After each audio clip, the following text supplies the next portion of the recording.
Your mouth is a creative weapon. It's not a tool for distributing excuses. The first sign of a loser is an excuse. Champions take full responsibility, good or bad, for their outcomes. Tell the world one time what you're gonna do, and that's it. Spend less time talking and more time grinding. Think like a champion, speak like a champion, and then walk it out. Grind 120 all day, every day. Stop making excuses. Champions make adjustments, not excuses. Every time you justify being average, you invite in the enemy. Mediocrity is a dream killer. Your coach, your trainer, your teacher, your boss is not the problem. It's your consistency. You gotta make a decision. How bad do you want it? Average is on the left, success is on the right. You gotta choose which one you want. A champion's workout doesn't officially begin until pain arrives. You see, greatness is right on the other side of pain. So what are you running from it for? You say you want to be successful, then push through it. Stop making excuses and go get it. Very few battles are won under ideal circumstances. So you gotta simulate and practice the unknown so that the unexpected will not derail you. Every morning when you get up, ask yourself, how can I put myself in a place where I'll be uncomfortable? See, you have to master the unknown. You gotta master your fears. You gotta master the unexpected. So when it happens, you are prepared. Champions can push through and keep going when everyone else around them is quitting. They have immersed themselves in pain so often that they have become immune to it. Greatness is on the other side of pain. Go get it! The more you expose yourself to pain, the more comfortable you will become in its presence. A champion's workout doesn't officially start until pain arrives. Everything else is just a warm-up. A boxer can be the best technician in the world, but if he gets in the ring and the first time he gets hit, he falls apart, he's not gonna be a champion, I tell you that. See, and life is just like that with us. We're good until we get hit in the face. But what separates champions from the rest is when they get hit, they keep coming. When you hit them a second time, they get stronger. And by that third time that life hits you and you're still standing, the world will know there's a champion in the ring. How bad do you want to be successful? Do you want it bad enough to get hit in the face? Because I tell you right now, that's what life's gonna do to you. It's gonna hit you when you least expect it. When you got your guard down, how will you respond? Refuse to let the world break you. Show life what a Somebody champion came up looks to me. like. They said, E.T., man, I'm tired, E.T. I'm tired, E.T. I put in the work, E.T. I'm not seeing the results, E.T. I'm ready to give up, E. I'm ready to give in, E. Come on, E. I did what you told me to do. I read the book you told me to read. I put in the hours you told me to put in. E, I'm doing it, and I'm not seeing anything. Listen to me closely. Listen to me closely. When you get to the point where enough is enough, when you get to the point where it hurt real bad, when you get to the point you can't take it no more, when you get to that point, I'm telling you, I can't explain it to you, but doors start opening, opportunities start happening. But what you cannot do is you cannot quit during the process. You cannot give up because it ain't what you see. You cannot give up. What you got to do is, you heard it, you read it. I sent it out on Twitter. I told you, champions keep going when they don't have anything left in their tank. That's the difference between the greats. That's what separates them. When they don't have no more, when it's over, when they're tired, when they're frustrated, when they're ready to give up, when they spent their last dime, that's when they get started. Are you hearing me? It's when you have nothing left. It's when you depleted all your money, when all your energy gone, when you have nothing left. That's when it's showtime. When you find a way out of no way. When you find breath that you don't have. When you find energy that did not exist. When you want this thing as bad as you want to breathe, if you're going to be successful in life, you got to understand that there's a sense of urgency, that there are only 86,400 I can't give in. My mama counting on me. My wife is counting on me. Listen to me. When you want to succeed as bad as you want to breathe, when you ain't got nothing left in your tank, you got to think about the people in your life that you're doing this for.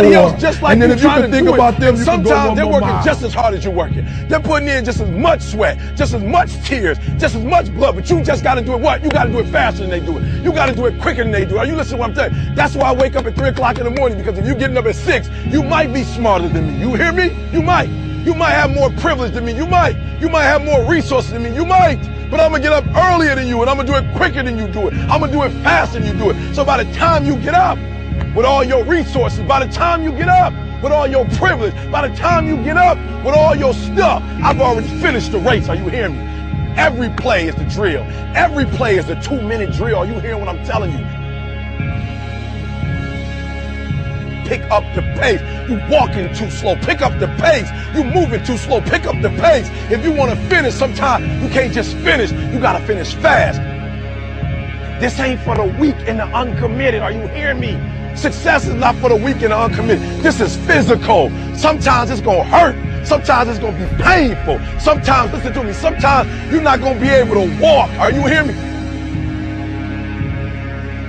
But this is a physical sport. And if you want it, you got to go get it. You got to play hard for it. Are you hearing what I'm telling you? It's not for the weak and the uncommitted. Execution is worship. You got to get to a place that when you start it, you get through the middle of it and you finish it. Are you hearing me? And not just finish, you finish strong. Listen to me very closely. Most of you, the reason why you'll never be successful is because you procrastinate. You procrastinate. You never finish stuff. You start and you never finish. Yup, it's hard. Yup, it's difficult. Yup, why? Because the process is weeding out the weak. It's weeding out the weak. And so sometimes you got to play hard. You got to play physical. You got to play tough, because the game itself is tough. The game itself is hard. I know you got what it takes not to quit, not to give up, not to give in. Don't give up. Don't give in. You hang in there. You hang in there, because if you quit right now, you ain't gonna never see it. You ain't gonna never get it. If you hold on, everything you dreamed of, everything you envisioned, everything you worked for, it's coming. But you can't quit or give up before you get it.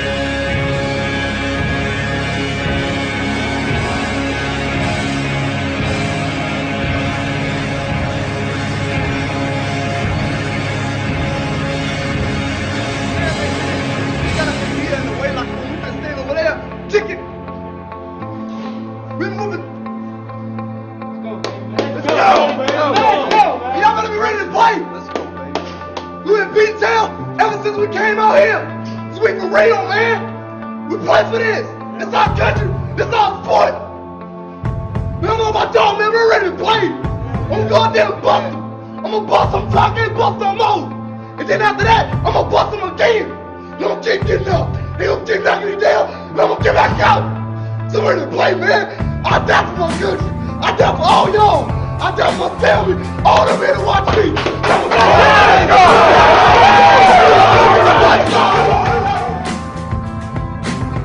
There's not a person on my team in 16 years that has consistently beat me to the ball every play.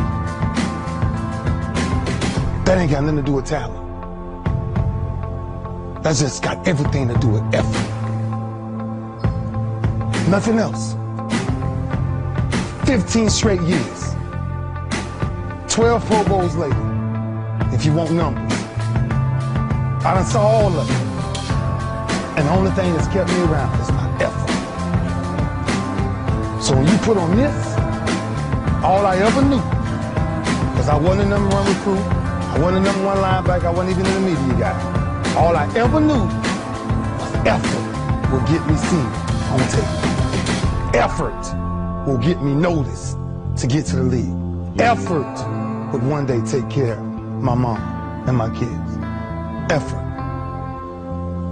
Which is between you and you. Nobody else can give you effort. Effort is with inside, man.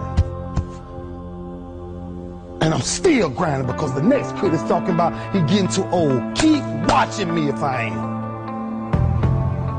Nobody ain't got to convince me of what I do.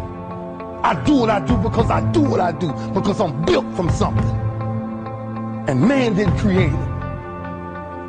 Every one of you men in here have that opportunity, man. But ask yourself the question personally, how much time you really wasting?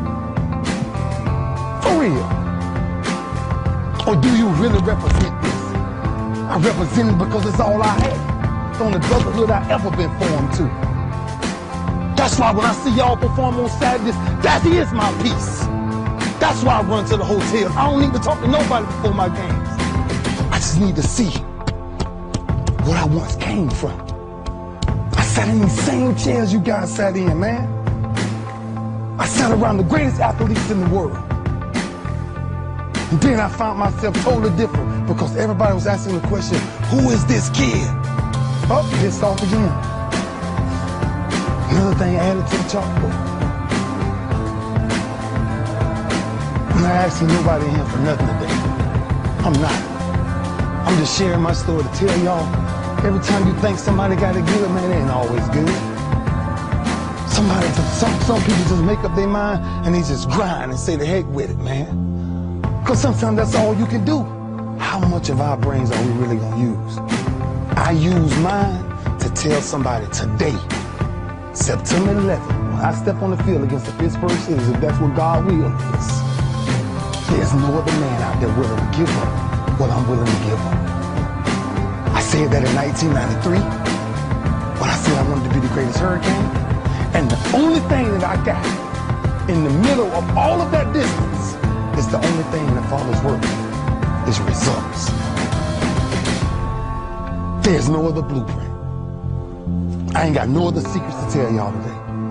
I ain't come here for nothing else but to tell you, if you want to do something, work at it. You want a better relationship with God, work at it. You want to understand why pulling your pants up is important, why yes ma'am and no ma'am is important, why being in the meeting with complete silence when somebody walks in, because it's presence and essence that determines respect. That's all we talking about. The power of respect is never to disrespect. That's why I was the first one sitting down in the meeting. I ain't got nothing to say. Y'all do y'all, I'm good. I got to listen. Something out there I need to grab from it. Sitting on the same football field as you, 1993. And I made a quote that some people call controversy, I call it confidence. I said that I might be the greatest player to ever walk up out of the University of Miami. I did not say that because I thought I was better than everybody else. I said that simply because I was willing to put in the work to now be back here 18 years later and tell you the only brotherhood I still have sits on my chest in a shirt form where the eye of that real hurricane is found in my heart. This is where it all came from. Same path y'all walk, same calves y'all going, same green tree y'all walking up and down. I had one pair of jeans in college for at least 2 years. At least 2 years. The question is, what are you going to do with your time? What drives you? Like, for real. I ain't got much more to say. Because I feel home. And when you're home, ain't much to say. Our work spoke for itself. That's where our swagger came from. Our swagger came from, we worked as a unit. I came to the University of Miami, there was one mind, one set, one heartbeat. It was impossible to get to us. Because if you saw us somewhere, you saw 15 or 20 of us. Gotta stop leaving each other. Gotta stop hanging out without each other. The streets ain't chasing the same things you chase.